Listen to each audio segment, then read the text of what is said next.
Hello friends. Today's topic is incubator. Incubators create the ideal culturing environment for cell cultures. In this video we will learn the various types of incubator, such as standard incubators, cooling incubator, humidity incubators, and shaking incubators.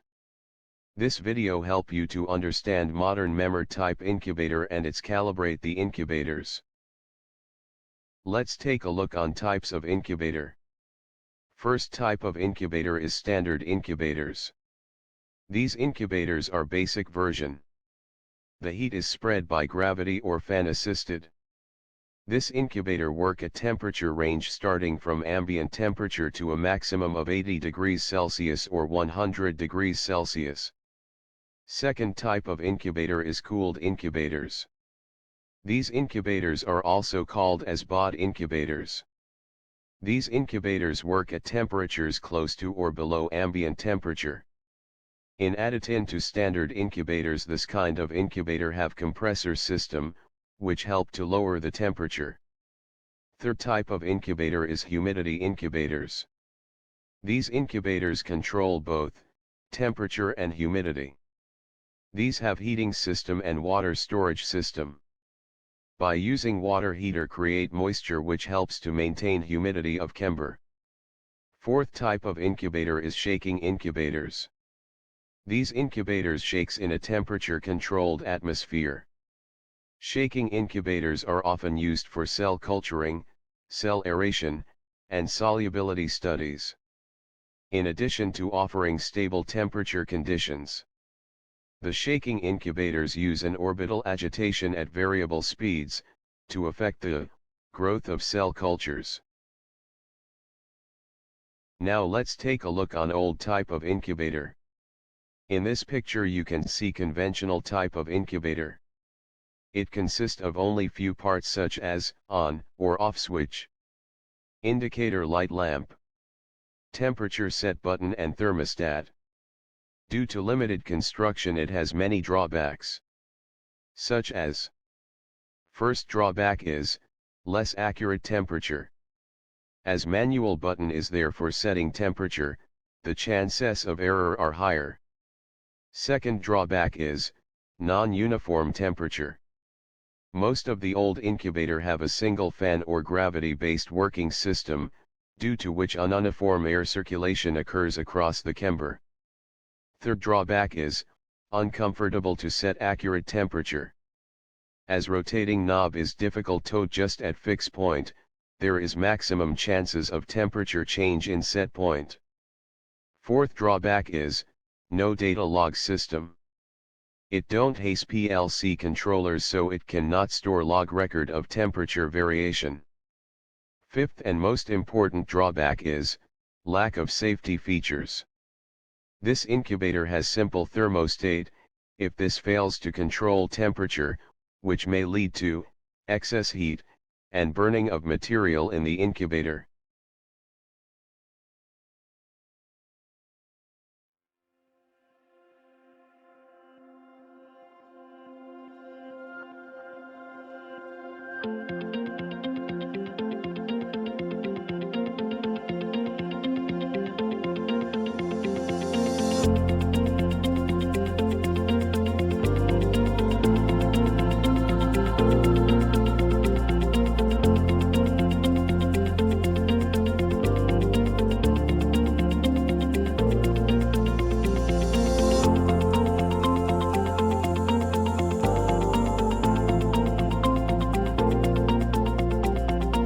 Modern laboratory incubators.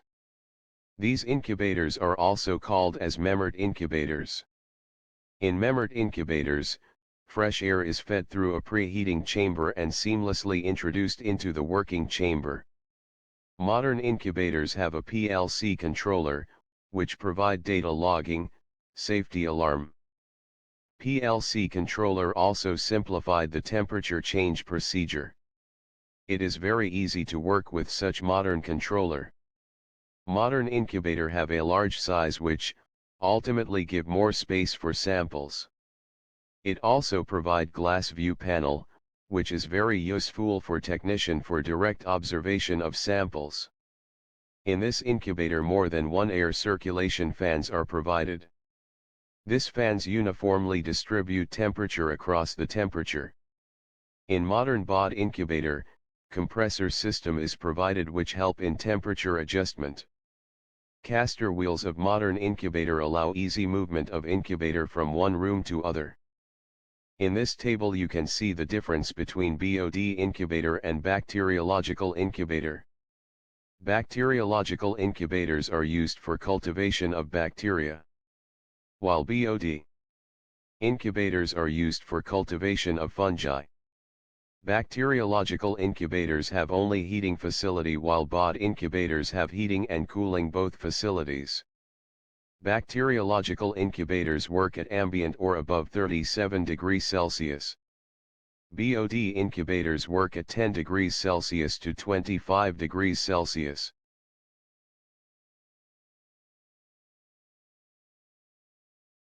Now we understand the working principle of incubator. Electricity is supplied through mains MCB. Temperature is set through digital PID/PLC temperature controller. Heater system produce heat which is circulated with the help of axial fan.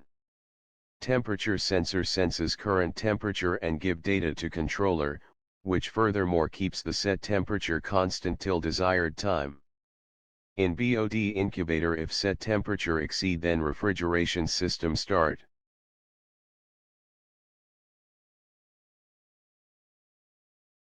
I hope you understand the parts of incubator, its functions. So, let's move ahead and understand how to use incubator. First, ensure that the incubator is properly connected to the power supply. Then, switch on the main switch and then the cabinet switch. Set the required temperature by pressing the set knob and soft keys. Allow incubator to reach the set temperature. Open the door and keep plates, tubes etc. for incubation for respective time period.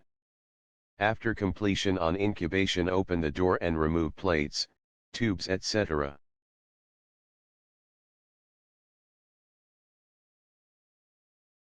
Calibration. Calibration of incubator is important. It should be done at appropriate interval. Use of calibrated incubator gives assurance of perform test. Uncalibrated incubator lead to wrong incubation temperature and may give false positive or false negative results. Generally monthly calibration is done by in-house technician and annual calibration is done by external certified calibration agency. In the next slide we will learn in-house calibration of incubator. In-house calibration is simple process. It is done with the help of calibrated thermometer. The temperature on controller and thermometer as well as temperature in all shelf are compared. Procedure of calibration. 1. Switch on incubator. 2. Set temperature and allow to reach set temperature. 3. Take calibrated thermometer and dip in glass container of glycerol. 4. Keep on first shelf. 5. Close the door and wait for 1 hour. 6. After 1 hour note the temperature on controller and measure the temperature of thermometer and note. 7. Now same thermometer keep on second shelf. 8. Close the door and wait for 1 hour. 9. After 1 hour note the temperature on controller and measure the temperature of thermometer and note. 10. Perform same procedure for third shelf also. After completion of procedure compare results and check for acceptance criteria described in next slide. Acceptance criteria for in-house calibration is 1. All measurements throughout the chamber do not individually differ by more than 2 degrees Celsius. For example, suppose the temperature of first shelf is 22 degrees Celsius and temperature of second shelf is 29 degrees Celsius, then The calibration fails. Because the difference between two shelves is more than 2 degrees Celsius. 2. Temperature on controller and temperature measured by thermometer should be same. Read the precautions carefully, and try to implement in your laboratory.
Thanks for watching this video.